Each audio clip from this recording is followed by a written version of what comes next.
আজকের রেসিপি হলো রেডিমেড চানা মশলা। দেখুন ছোলাগুলো কি সুন্দর ভিজে গেছে। এবার প্রেসার কুকারের মধ্যে একটু নুন, একটু হলুদ দিয়ে দুটো সিটি দিয়ে নেব। একটু আলু কুচিয়ে নিয়েছি, একটু পেঁয়াজ কুচিয়ে নিয়েছি, একটু আদা আর একটু রসুন। গ্যাসে কড়াইটা বসিয়ে দিলাম আর সাদা তেল দিয়ে দিলাম। আর তেলটা গরম হয়ে গেছে, এর মধ্যে আলুগুলো দিয়ে দিলাম। এবার পেঁয়াজগুলো দিয়ে দেবো। পেঁয়াজগুলো দিয়ে একটু ভালো করে ভেজে নেব। এখন পেঁয়াজ আর আলুগুলো ভাজা হয়ে গেছে। এবার এর মধ্যে মশলা দিয়ে দেবো। একটু নাড়িয়ে চাড়িয়ে একটু সামান্য জল দিয়ে দেবো, নাহলে মশলাগুলো তলা দিয়ে ধরে যাবে। এটা একটু কষতে থাকুক, এর মধ্যে আর কিছু মশলা দিতে হবে, সেটা তৈরি করে নিই। একটু আদা বাটা, একটু রসুন আর এই টক দইটাকে একটু ব্লেন্ডারে ব্লেন্ড করে নেবো।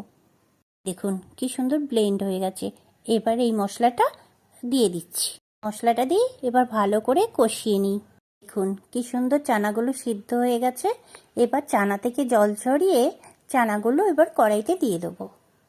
এবার চানাটাকে ভালো করে কষাতে হবে তেল ছাড়া পর্যন্ত। দেখুন কি সুন্দরভাবে কষিয়ে নিয়েছি, তেল উঠে গেছে। এইবার যে জলটা রেখে দিয়েছি চানার, সেই জলটা এবার দিয়ে দেবো। দেখুন আমার রেডিমেড চানা মশলা হয়ে গেছে। আজকে রেডিমেড চানা মশলা হয়ে গেছে।